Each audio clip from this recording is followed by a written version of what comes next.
Hello there, I'm Big Alias, and I am a contrarian. I just am. I'm born a contrarian, and I'll forever be one. I like to disagree with what the internet says, mostly because of the god-awful opinions that the internet has. And yes, I have another cold. It seems like being British, part of being British now is to just have a perpetual cold. We just all have one all the time now, probably because this winter is being so goddamn long. It feels like Game of Thrones. It feels like this British winter was brought to you by George R.R. fucking Martin. Anyway, Saints Row 2022.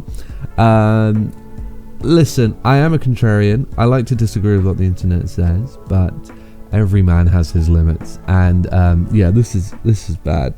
This game is not good. This is just not a good game.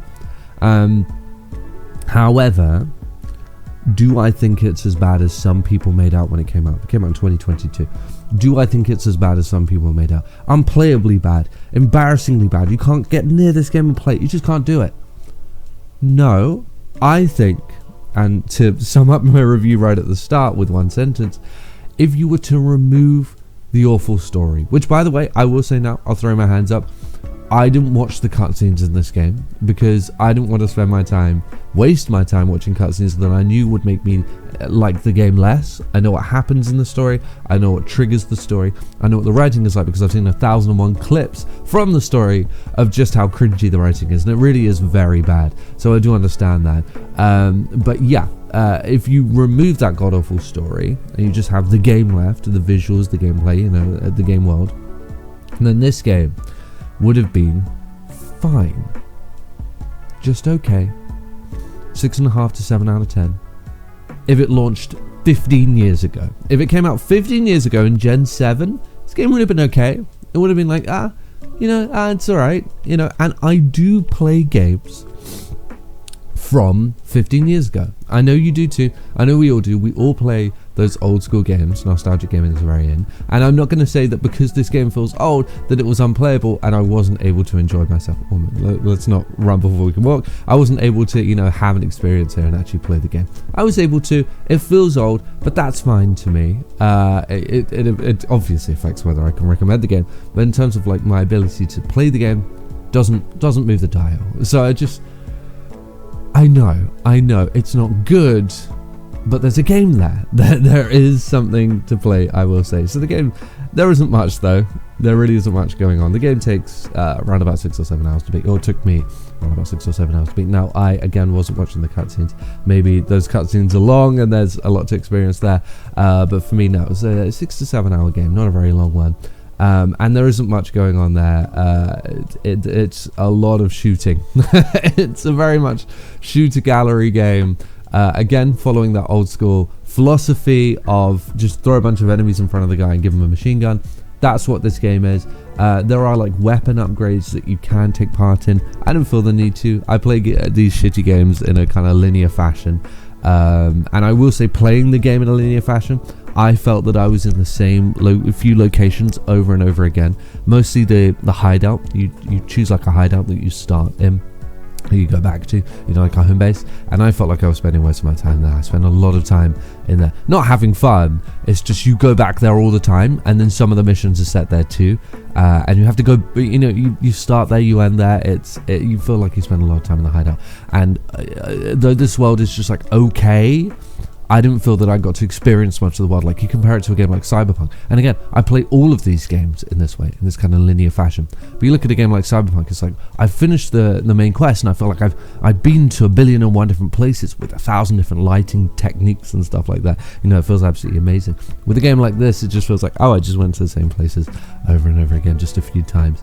And there's not much variation going on. It is just click LT, click RT. That's essentially what you do, because this game has a tremendously heavy, hard aim lock. Again, very a la like early 7th gen, late 6th gen, where they didn't really have the ability to give you a good enough camera for you to aim on your by your own devices. So you had this aim lock, and that's kind of what this feels like here. It's a lot like Saints Row 3 and 4, which, that comparison comes up a lot.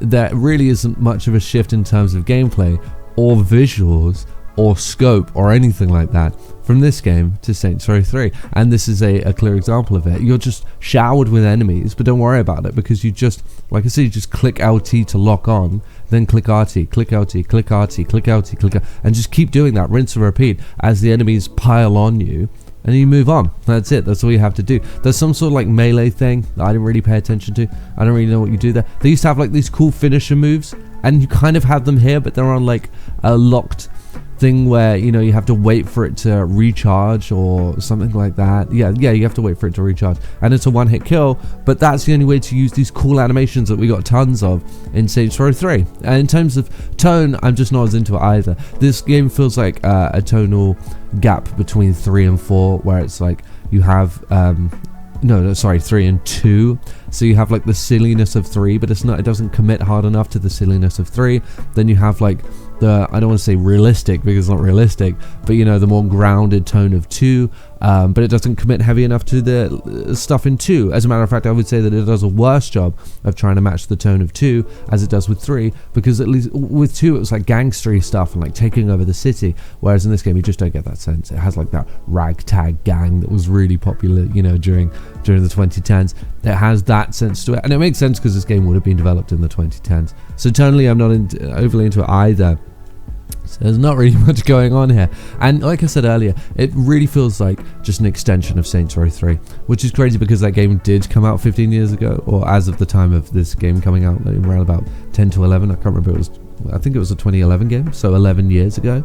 But at times it feels like that thing they do with Call of Duty, where you just make the next game basically the same game again. You carry it over, but you add like a feature so that during your vidoc you can say, oh, now you can carry forward. But with this game, it's like, oh, now we have like this hideout mode where you can like unlock different hideouts and do missions within those hideouts. And some of the missions are stuff you did in Saints Row 2, by the way. And it feels like that. It just feels like they did the game again, but just added a few features and obviously some new missions and what have you. So it just feels like so little was done, and I think that's the issue we're here with this game overall. And the sense that I got when I was done with it is that this game lacks confidence. There is no confidence to this game. They're so afraid of their own shadow, of their own legacy, and of making something different. It's like, oh, we have to have this aim lock because that's what we did with Saints Row 3, because we weren't really ready to have good enough gunplay to not have it. And the visuals, they kind of has to look like Saints Row 3. We can't really do anything special or different with it. And that's what it feels like when you finish this game. It feels like a game that's so afraid to move on because it just knows that it doesn't have the cojones to do so. However, after I finished it, when I was thinking about this review, it dawned on me, how would you do that? How would you make Saints Row in the 2020s? And I don't mean because, oh, you get cancelled for the humor, man. You can't make jokes in 2020. No, grow up. No, it's not that. It's, how would you do this? It's an open world game that isn't over the top or sci-fi, or, you know, it can't like rely on great lighting and visuals. It isn't realistic. I don't want to use the term like realistic in terms of GTA, but it doesn't have that like realistic grounded feel. How do you bridge that gap? How do you make that in between bit, which was quite easy to do in the 7th gen because it was still like, oh my god, an open world, and it's actually functional and it looks good and it plays fairly well. Nowadays that's not the bar. How do you do it? Could you imagine a Saints Row that played like GTA? It just wouldn't work. It feels like they set themselves an impossible task here. Like, Saints Row just doesn't work in the 2020s. Now, what I would have done is created like Crazier World, something like High on Life, something that really, or Ratchet and Clank, where you can like move dimensionally and stuff like that. That's how you could use current day tech to make something more impressive. But maybe they didn't have the budget for that. I don't know. But it feels like this was always going to be an impossible task. I think about what I want a Saints Row in the 2020s to look like, and I can tell you, I don't know. And that's rare. That is a rare instance here. And so, to cap this review off, I'm going to do something I've never done before, and something that I don't like doing.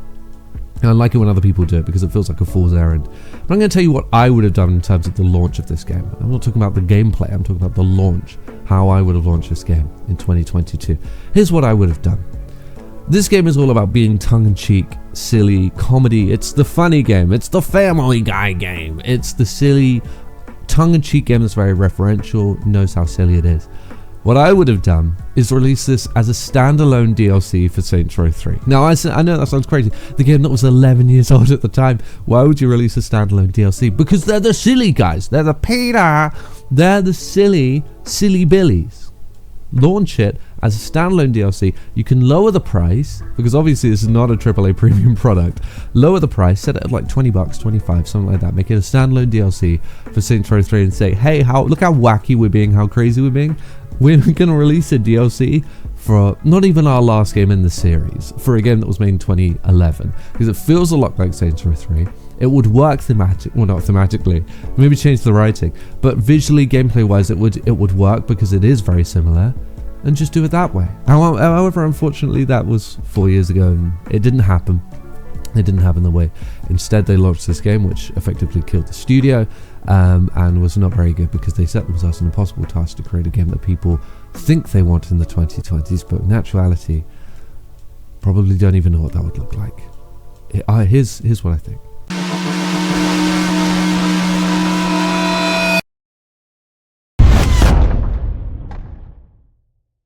And that's it.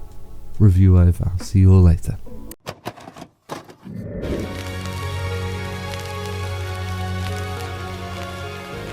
The PlayStation's only $149, and you can also get leading titles.